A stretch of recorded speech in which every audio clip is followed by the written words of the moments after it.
Hey, advanced procrastinators, welcome to day one of the Vietnam War. We are going to be looking at what caused the United States to engage in Vietnam. Okay, so the objectives for today are going to be number one, we're going to explain what you feel was a motivation to fight for the Vietnamese.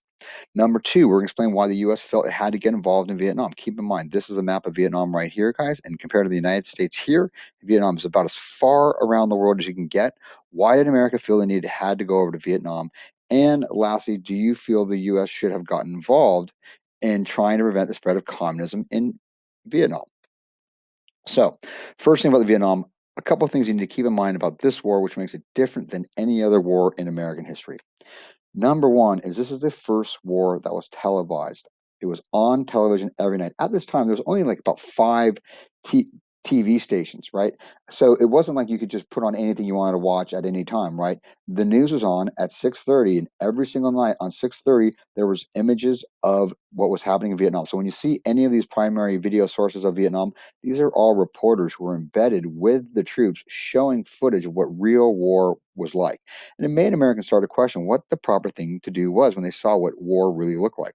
Number two, who was the enemy, right? We were in Vietnam to defeat the communists in Vietnam. Well, the enemy looked and dressed just like the Vietnamese because they were the Vietnamese, right? Who supported communism or who were not for the American side of it, right? So it made it difficult for our soldiers to identify and kill who the enemy was when we're fighting to protect the Vietnamese by fighting against Vietnamese. Lastly, another thing about this war is it was a poor man's war. This war had a draft, so everyone in America who was young was at risk of being sent to Vietnam, right? But the majority of people who ended up fighting were poor whites, blacks, and Latinos who were primarily drafted, and we'll talk about why it was that group. Now, what you need to recognize about Vietnam is what is Vietnam? Well, Vietnam originally was a French colony called Indochina, right? It was a collection of the modern day countries of Vietnam, Laos, and Cambodia, right? And as a French colony for almost 100 years, right? It was a rubber colony. And then during World War II, Japan takes over Vietnam because France was occupied by the Nazis. And then after World War II was over, the French took over Vietnam again. So what the Vietnamese are really essentially fighting for is they're fighting for independence, just like African nations were doing at the exact same time when they were fighting for colonial independence, right? That's what the Vietnamese want, right? So they're fighting a guerrilla war against the French after World War II ends. Now, Ho Chi Minh was a communist revolutionary leader of the Vietnamese, right? And what you need to recognize about Ho Chi Minh is um, he was he was communist in a sense because one, it does believe in land redistribution, and the fact that the French owned all the land in Vietnam, communism makes sense to a lot of Vietnamese that you take the land from the French, the rich, and you give to the poor who are the Vietnamese who live there, right? But the other thing was Ho Chi Minh, right, asked for aid from the United States, and America said, no, we're not going to help you because we are on the side of the French. So Ho Chi Minh instead, at this time during the Cold War, just turns around to Russia and says, hey, will you help me? And Russia's like, sure, we'll help you out with spreading communism, right? So, I mean, think about it, evaluate who the U.S. should have sided with, right? I mean, think about this. Should the U.S. had sided with Ho Chi Minh, the Vietnamese, who were fighting for independence against a European colonizer? Does this sound familiar? Right? Or with the French, who was our ally in World War II and against Russia during the Cold War. And you could say, you can make an argument that the US made a mistake in not supporting Ho Chi Minh because obviously, one, we can empathize with the fact that this small country is fighting as a European colonizer, as the United States defeated a European colonizer, right?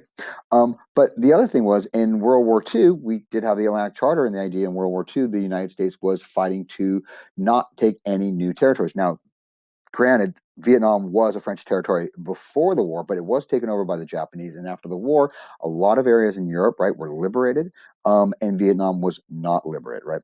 Now, on the other side, you could say that actually France having Vietnam would give France a military base on that side of the world, which would be able to basically counteract the spread of communism around the world, right? And the idea for a lot of Americans is we want to stop communism anywhere in the world, and anyone who even threatened to be communism was not our friend. So at Dien Bien Phu in 1954 in northern Vietnam, up here, right, the French lose. Okay. The Vietnamese forces led by Ho Chi Minh defeat the French forces, and France is now out of Vietnam. So now the question happens is, oh gosh, what do we do with Vietnam? So there's a conference held, the Geneva Conference, right, where it says that Vietnam will be split into two countries, a North Vietnam and a South Vietnam, and each country is going to hold their own free election. So Vietnam will be a free country. Now North Vietnam elects Ho Chi Minh, and it becomes communist, right? I mean, Ho Chi Minh is like the George Washington of Vietnam, and it was guaranteed that he would basically win, right? Now, next up was South Vietnam. They're going to hold their elections, right? And the fear was obviously Ho Chi Minh cannot run for election in two different countries, but whoever Ho Chi Minh said to vote for, the South Vietnamese would vote for. So what the United States did in fear that South Vietnam would vote for communists is the U.S.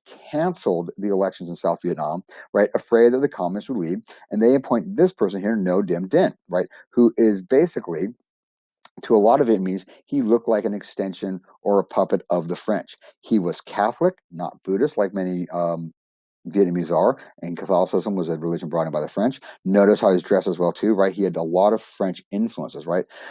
So a lot of Vietnamese were against No Dim Din as their leader because they did not see him as now being a free South Vietnam. And you think about it, is communism so evil that the United States should keep people from voting for communism, even if they think they might want communism? And in this case, looking back on history again, right? Um, Essentially, remember, what is it the Vietnamese are fighting for? What do they want? They just want independence, right? And communism also says, right, its core idea of equality and land redistribution. Well, this being a former colony owned by the French, it would make sense for communism that they would help to redistribute the land to the Vietnamese, right? Is what they want, right? But what America does here is it goes against our own ideas of having democracy, right? And this is one of many examples of America doing this during the Cold War where we did not quite live up to our ideas. Now, what you need to understand here now is this. The Vietnam War is not a war between the Vietnams. The Vietnam War is a civil war in South Vietnam. North Vietnam is happy, right? They got Ho Chi Minh, they're communists, they're doing their thing. But South Vietnam, right, is backed by No Dim Din, right? Who is a dictator supported by the United States, right?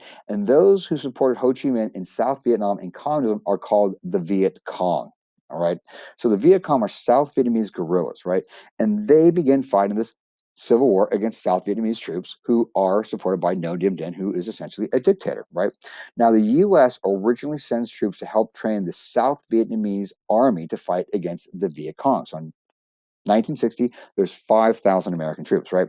Now, the thing that's going to happen, though, is that because No Dim Din is a dictator, there's not a whole lot of support of people who want to fight and die for No Dim Din. But for independence, there's a whole lot of South Vietnamese who are willing to fight and die for independence and to get the kind of leadership that they want. So in 1964, the Viet Cong controlled 40% of South Vietnam. They're essentially not losing this war, right? So the U.S. feels in order to help prevent communists from taking over, right, they need to send more troops, right? Now, here's just something to keep in mind.